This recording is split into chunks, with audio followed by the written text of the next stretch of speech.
Hi student. तो आज हम लोग 12 क्लास का चैप्टर नंबर 1 का देखने जा रहे हैं इलेक्ट्रोस्टैटिक्स। तो इलेक्ट्रोस्टैटिक्स होता क्या है पहले, इलेक्ट्रोस्टैटिक्स। लेकिन हमें इलेक्ट्रोस्टैटिक्स में पढ़ना क्या होता है, तो इलेक्ट्रोस्टैटिक्स में हम लोग पढ़ते हैं इलेक्ट्रिक चार्ज एंड फील्ड के बारे में। तो इलेक्ट्रोस्टैटिक्स होता क्या है उसको पहले समझते हुए चलते हैं। तो इसमें देखिए गौर से, तो दो वर्ड आता है, electro and statics. Electro and statics. Electro का मतलब होता है चार्ज और स्टैटिक्स का मतलब होता है रेस्ट। मतलब हो गया, डिफिनीशन सीधे क्लियर दिख रहा है कि चार्ज एट रेस्ट पोजीशन, वैसा चार्ज जो रेस्ट पोजीशन पे है। तो क्वेश्चन उठता है कि वैसा चार्ज होता कौन सा है जो रेस्ट पोजीशन पे हो। तो प्रैक्टिकल देख लेते हैं थोड़ा सा। देखते हैं, हमें जो एम कर लेते हैं कि आप लोग को ये दिख रहा है कि यह है क्या। हमने कुछ ये रखा है, बैलून है हमारा, और बैलून का ये कुछ हमने कागज़ के टुकड़े रखे हैं छोटे छोटे। तो हम ऐसे देखते हैं, टच करा कर कुछ भी नहीं हो रहा है, नहीं हो रहा है। अब इसी को हम थोड़ा सा चार्ज करने की कोशिश करते हैं, देखते हैं।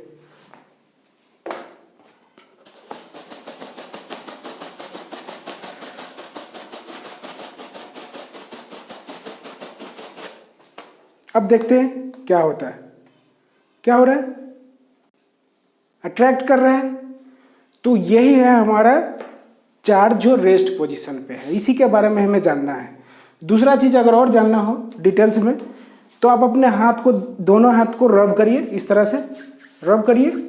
क्या फील हो रहा है, हीट हो रहा है। तो हीट हो रहा है, डेट मीन्स कि जब हमारा है दोनों हैंड नॉर्मल था तो नॉर्मल ही था, लेकिन जब हमने रब किया तो क्या हुआ, चार्ज हो के वजह से क्या हो गया, हीट होने लगता है।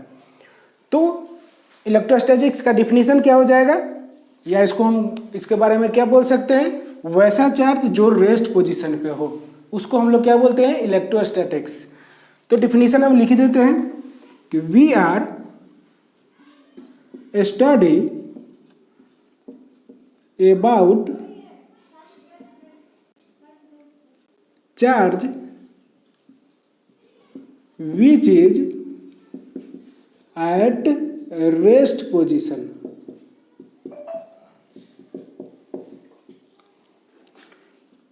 is called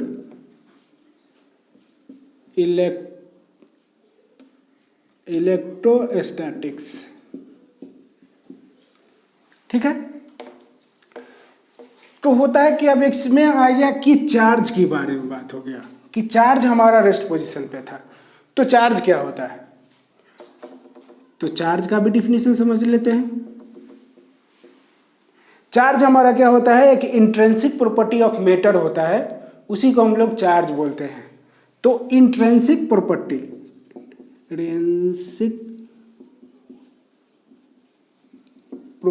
of matter is called charge. ठीक है। तो ये हमारा इलेक्ट्रोस्टैटिक्स का डिफिनीशन हो गया, और ये हमारा हो गया चार्ज का। तो इसको पहले नोट करिए आप लोग। आगे देखते हैं कि ये जो चार्ज है हमारा, ये कितने टाइप का होता है, इस चीज को भी समझते चलते हैं। तो देखते हैं टाइप ऑफ चार्ज।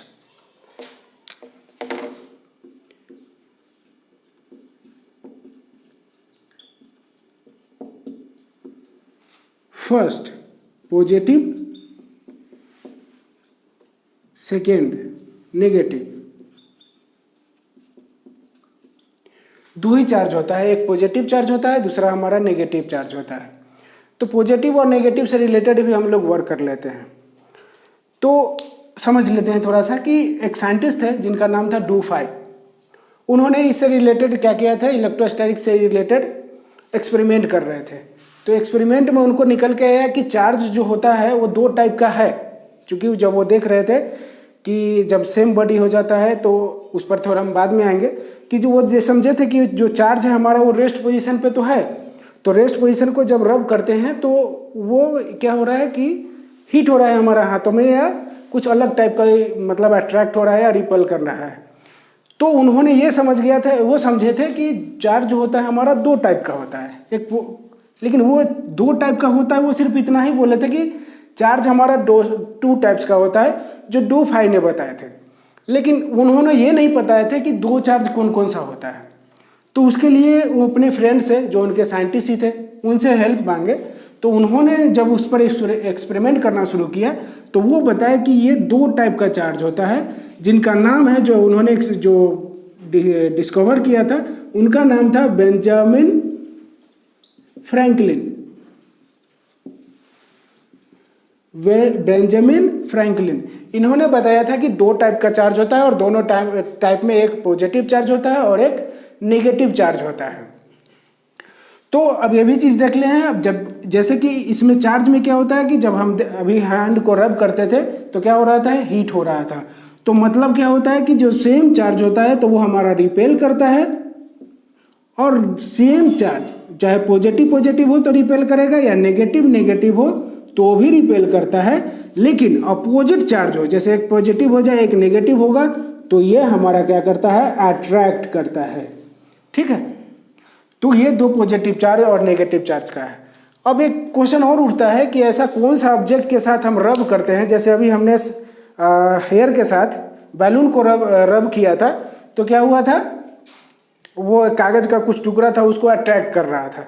तो क्वेश्चन उठता है कि कागज़ का पेपर हो या बैलून हो या कोई रबर हो या कुछ भी चीज़ हो या कोई ऑब्जेक्ट हो हमारा, तो किस ऑब्जेक्ट पर पॉजिटिव चार्ज होगा और किस ऑब्जेक्ट पर नेगेटिव चार्ज होगा। तो उसके लिए उन्होंने एक सीरीज दिया था।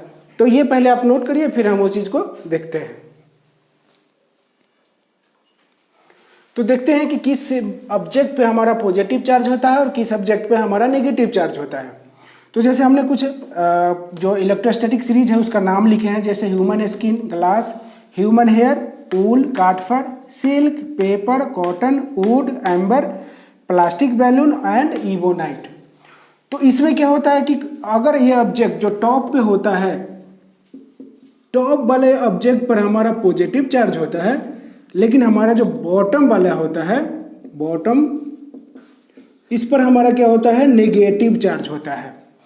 अब जैसे एग्जांपल में दो कोई भी हम ले लेते हैं, जो भी आप लोगों को बोलेंगे उसके अनुसार। तो मान लेते हैं दो ऑब्जेक्ट, इसमें से हम कोई उठा लेते हैं। तो एग्जांपल के लिए मान लेते हैं हम लिख दिया सिल्क एंड पेपर। इन दोनों में से किस पर पॉजिटिव चार्ज होगा और किस पर नेगेटिव चार्ज होगा। तो आप अगर गौर से देखेंगे तो टॉप वाले पे पॉजिटिव होता है और बॉटम वाला पे क्या होता है, नेगेटिव होता है। तो हमने लिया है सिल्क एंड पेपर, तो सिल्क एंड पेपर हमारा यहाँ पे है।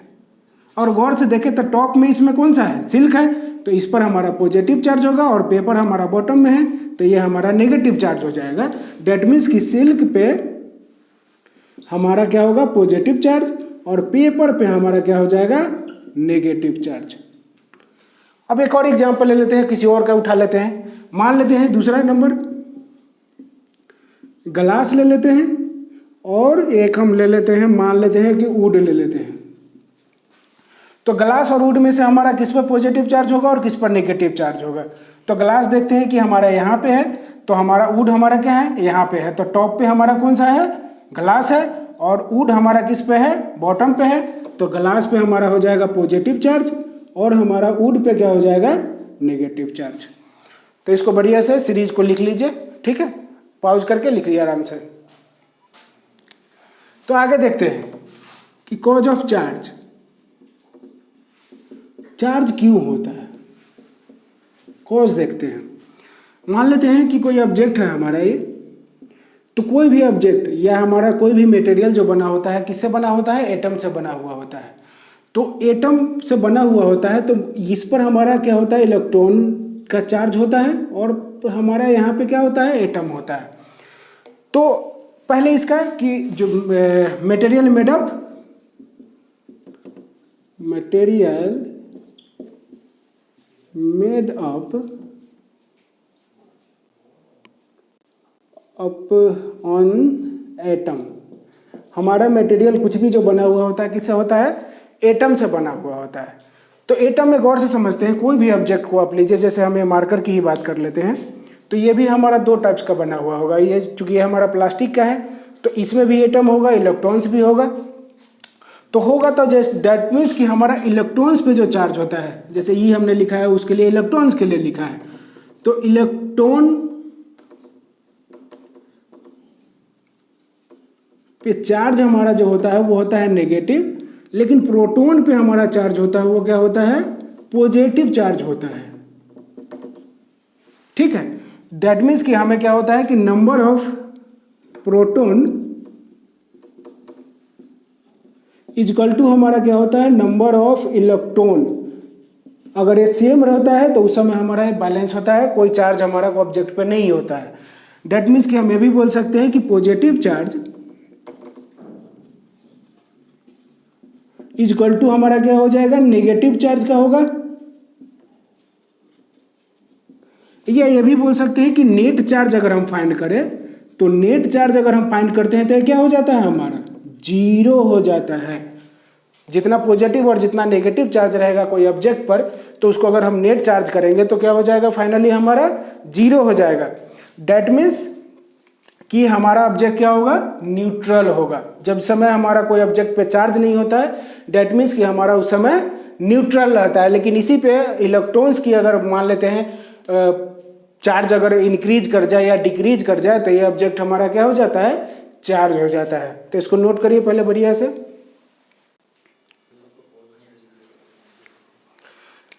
आगे क्वेश्चन देखते हैं कि how will be body will be charge. Question है कि how will be body charge, हमारा बॉडी कैसे चार्ज होता है। तो इसका आंसर नॉर्मल यही होता है, due to transfer of electron. जब हम इसे पहले ही बोले थे कि इलेक्ट्रॉन का या तो पॉजिटिव में चार्ज इंक्रीज कर जाए या डिक्रीज कर जाए, तो उस केसेस में क्या होगा, हमारा कोई भी बॉडी क्या होगा, चार्ज हो जाएगा। तो इसका आंसर हमारा हो जाएगा due to transfer of electron body will be charged. ठीक है, तो ये इसका हमारा आंसर भी हो जाएगा। अब आगे देखते हैं इसी में way to charge, ways to charge. कितने तरीके से या किस बेस से हमारा बॉडी चार्ज होता है। तो कुछ प्रैक्टिकल या कुछ घरों में जो हम लोग देखते हैं उससे सोच के चलते हैं कि कितने तरीके से चार्ज हो सकता है। तो कभी आप लोग जब ठंडा का मौसम रहता है तो अब कहाँ है आप आई डोंट नो, लेकिन आप अपना प्रदेश आप या स्टेट आप कमेंट्स बॉक्स में डालिएगा, उसके अनुसार हम एग्जाम्पल सेट करने में मेरे लिए इजी रहेगा। तो गौर से देखिएगा यहाँ पे कि जब हमारा कभी ठंडा का मौसम होता है, नॉर्थ इंडिया की बात करें या साउथ इंडिया की बात करें, तो क्या होता है, हम लोग आग जलाते हैं और वहाँ पे बैठते हैं, तो उससे क्या होता है, हमें चार्ज हीट होता मिलता है। तो उस चार्ज को हम लोग यहाँ पे बोलते हैं चार्जिंग बाय इंडक्शन। तो फर्स्ट हमारा प्रोसेस होता है चार्जिंग बाय इंडक्शन। इसको हम लोग विदाउट टच भी बोलते हैं, विदाउट टच। तो ये कैसे चार्ज होता है, तो मान लेते हैं कि कोई ऑब्जेक्ट है हमारा ये, ठीक है, ये इस पर मान लेते हैं नेगेटिव चार्ज है, चूंकि हम लोग जानते हैं कि इलेक्ट्रॉन पे नेगेटिव चार्ज है, नेगेटिव चार्ज है इस पर। हमने क्या किया कि एक और ऑब्जेक्ट को यहाँ पे रख दिया है, नियर वाइज में टच नहीं किया है, विदाउट टच किया हुआ है। तो क्या होगा कि इस पर से हमारा इलेक्ट्रॉन इस पर ट्रांसफर होगा।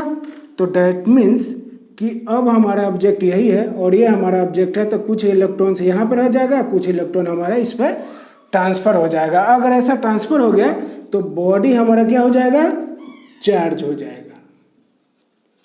तो बॉडी हमारे यहाँ क्या हो गया, चार्ज हो गया है। ठीक है, तो इसको नोट करिए। देखते हैं दूसरा चार्जिंग बाय कंडक्शन। इसको हम लोग टच से भी बोलते हैं। जब टच हो जाता है तो बॉडी चार्ज होने लगता है। जैसे कि अगर मान लेते हैं कि आयरन का रड होता है, अगर ये हीट है, अगर दूसरा आयरन का रड यहाँ हम रखते हैं तो ये क्या हो जाता है, हमारा एक चार्ज से दूसरे पे ट्रांसफर हो जाता है। तो वो ऐसा चार्ज होता है हमारा क्या कहलाता है, टच मेथड से कहलाता है। तो मान लेते हैं कि एक बॉडी था हमारा, दो बॉडी ले लेते हैं। इस पर मान लेते हैं कि कुछ नेगेटिव चार्ज है, ये हमारा विदाउट चार्ज का है, न्यूट्रल बॉडी है। अब इसको क्या कर रहे हैं, दोनों को टच करा रहे हैं। टच करा दिए तो यहाँ पे हमारा ऑलरेडी न्यूट्रल चार्ज था, ये चार्ज क्या होगा, इस ऑब्जेक्ट पर ट्रांसफर होगा। तो ट्रांसफर हुआ तो यहाँ पे हम लिख देते हैं कि हमने टच करा दिया है। तो क्या होगा हमारा, ये दोनों बॉडी को अब अलग अलग करेंगे तो हमारा चार्ज क्या होगा, ट्रांसफर हो जाएगा, और ये बॉडी हमारा क्या हो जाएगा, चार्ज हो जाएगा, चार्ज हो जाएगा। ठीक है। थर्ड देखते हैं, जिसको हम रब मेथड भी बोलते हैं, charging by friction.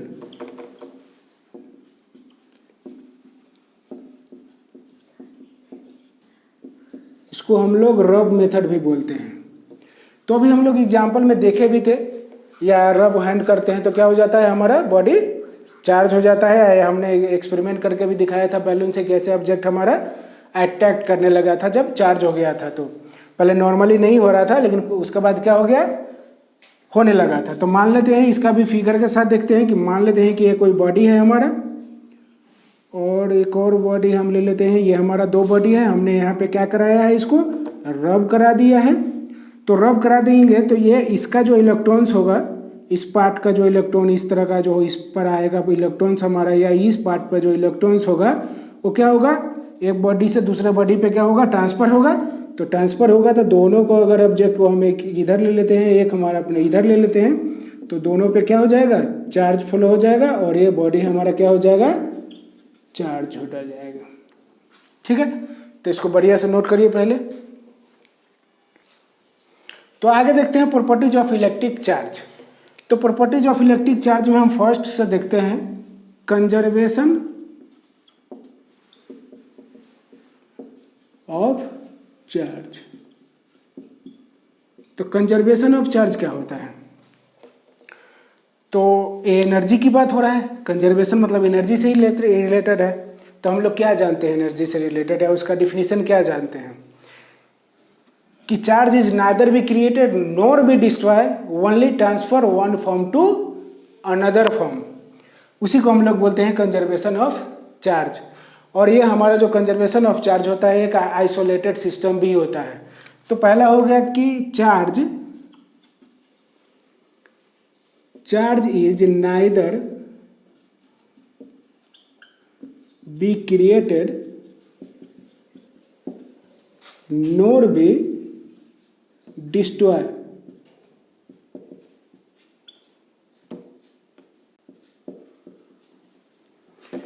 Only transfer.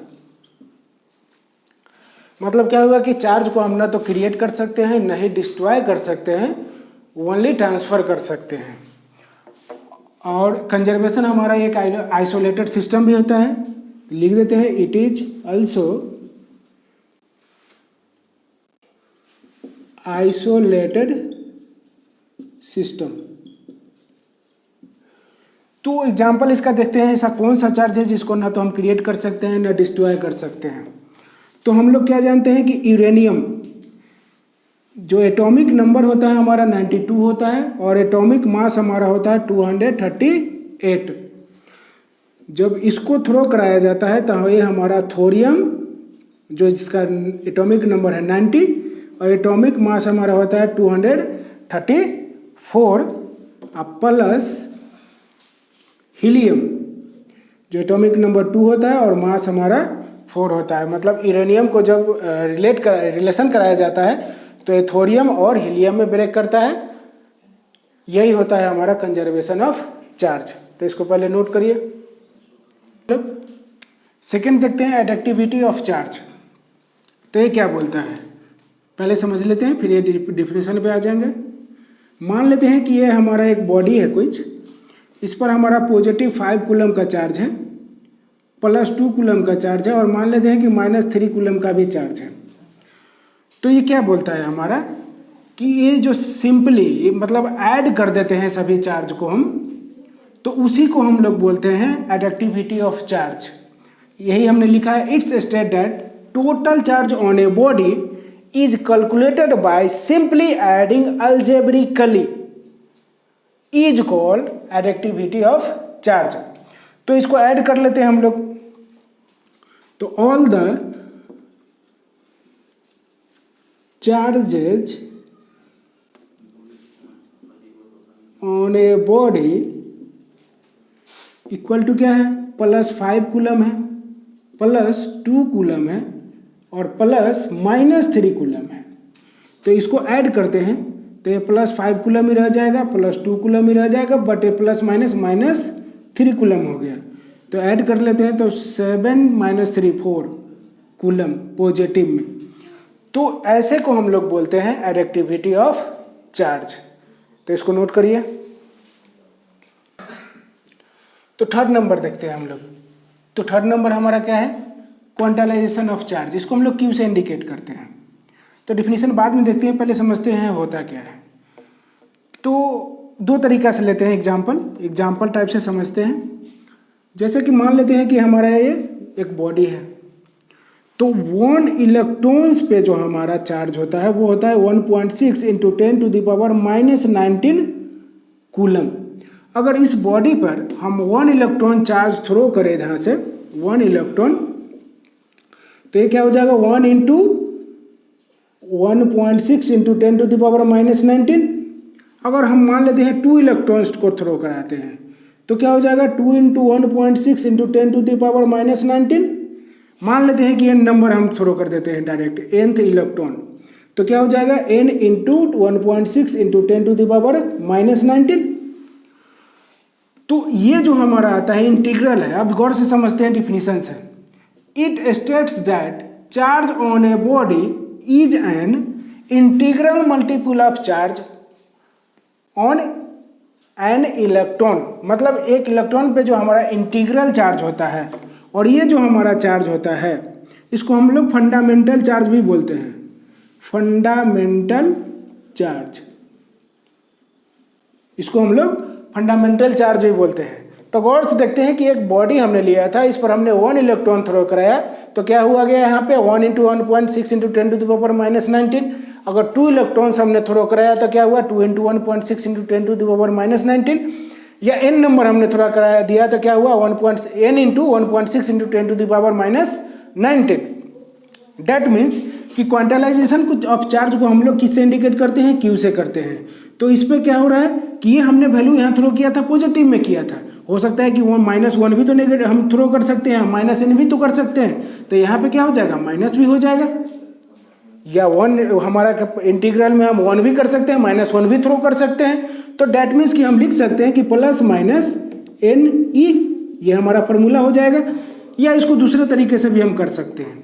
मान लेते हैं कि हमने 1 इलेक्ट्रॉन को पहले पॉजिटिव को थ्रो कराया, फिर मान लेते हैं 1 इलेक्ट्रॉन नेगेटिव में हम थ्रो कराया।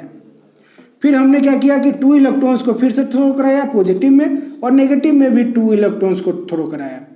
फिर हमने क्या किया कि 3 इलेक्ट्रॉन्स को थ्रो कराया पॉजिटिव में भी, और 3 इलेक्ट्रॉन नेगेटिव में भी थ्रो कराया। वैसे ही n नंबर ऑफ इलेक्ट्रॉन्स को हम पॉजिटिव में और n नंबर ऑफ इलेक्ट्रॉन्स को नेगेटिव में थ्रो कराएंगे तो हमारा फार्मूला क्या बनेगा, यही बनेगा।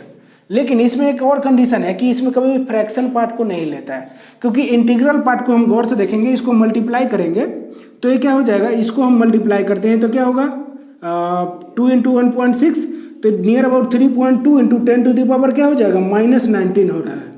अगर इसमें अगर हमें कोई क्वेश्चन पूछता है या जानने की कोशिश करता है, या ऑब्जेक्टिव टाइप में क्वेश्चन देता है, जैसे नीट वगैरह में इससे क्वेश्चन देता है कि अगर मान लेते हैं कि कोई ऑब्जेक्ट पर हमारा जो चार्ज है वो 3.4 × 10⁻⁻19 है, तो क्वेश्चन रहेगा क्या ये पॉसिबल है। तो गौर से देखते हैं, अगर हम 3 इलेक्ट्रॉन्स यहाँ थ्रो करा देते तो 1.6 × 3 से मल्टीप्लाई करेंगे तो क्या हो जाएगा 4.8। तो ये हमारा इससे पहले 3.2 आ रहा था और ये हमारा क्या आ रहा था 4.8 आ रहा है। तो क्या ये इस रेंज में आ रहा है, क्या नहीं आ रहा है, तो नहीं होगा। जैसे ही हो इसे मल्टीप्लाई करके हम चेक कर सकते हैं। लेकिन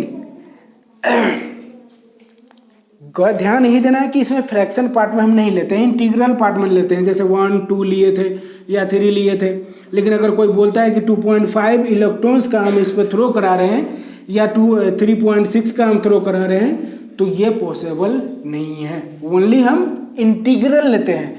और डिफिनीशन भी इसका यही बोलता है कि it states that the charge on a body is an integral multiple of charge on an electron is called quantization of charge. तो इसको पहले नोट करिए, फिर एक क्वेश्चन देखते हैं इससे रिलेटेड कि होता है या नहीं होता है। एक क्वेश्चन देखते हैं। क्वेश्चन है कि can a charge of +8 × 10⁻18 coulomb be given to a body. देखते हैं सोल्यूशन करके। तो अभी हम लोग फॉर्मूला क्या पढ़े थे, Q ± NE, यही पढ़े थे। तो यहाँ पे चार्ज जो दिया है, Q का वैल्यू दिया हुआ है, तो Q का वैल्यू है 8 × 10⁻18 और हमें E का वैल्यू हमें पहले ही से पता है, क्योंकि E का वैल्यू हमने अभी बताया था कि E का वैल्यू होता है 1.6 × 10⁻19। तो n रहने देते हैं पॉजिटिव में ही, n का E का वैल्यू हमारा है 1.6 × 10⁻19। अगर n की वैल्यू हम फाइंड करें तो क्या होगा, 8 × 10⁻18 डिवाइड बाई 1.6 × 10⁻19। अगर ये इसको ऊपर हम लेकर चले जाते हैं तो 8 × 10⁻18 प्लस 19, जो नीचे माइनस में होता है तो ऊपर हमारा प्लस में जाता है, और प्लस में होता है तो माइनस में जाता है, और ये हमारा हो गया 1.6। तो 1.65 जाए हमारा कितना होता है, 80 होता है। इसको करते हैं तो ये हो जाएगा 5 × ये +1 हो गया, मतलब 10। डैट मीन्स कि ये हमारा कितना आ रहा है, 50 आ रहा है। और गौर से समझते हैं, जानते हैं कि 50 हमारा क्या होता है, इंटीजर वैल्यू होता है। तो इंटीजर वैल्यू है, डैट मीन्स कि हमें यहाँ हो जाएगा s। अगर इंटीजर वैल्यू नहीं आता है, फ्रैक्शन में आ जाता है या कुछ ही पॉइंट में आ जाता है, तो वो हमारा नो हो जाता। तो ये हमारा इसका सोल्यूशन हो गया है, इसका नोट करिए। देखते हैं comparison between charge and mass का। तो चार्ज और मास का कंपैरिजन देख रहे हैं। तो हम लोग क्या जानते हैं कि चार्ज हमारा पॉजिटिव भी हो सकता है, नेगेटिव भी हो सकता है और जीरो भी हो सकता है। तो वही चीज़ को हमने यहाँ लिख दिया है, charge can B positive, negative और जीरो। लेकिन मास कभी नेगेटिव नहीं हो सकता है, न जीरो हो सकता है, क्योंकि मान लेते हैं यही ऑब्जेक्ट है हमारा, इस ऑब्जेक्ट का हम अगर वेट करते हैं तो समथिंग चार्ज मास इसमें आएगा ही आएगा, चाहे कोई भी ऑब्जेक्ट हो हमारा। तो मास कभी भी हमारा नेगेटिव या जीरो नहीं हो सकता है, ऑलवेज पॉजिटिव में होता है। सेकेंड ये है कि law of conservation of charge होता है हमारा, जो चार्ज होता है वो। लेकिन हमारा जो मास होता है कि एनर्जी इंटू मास, और मास इंटू एनर्जी में हमारा कन्वर्ट हो जाता है।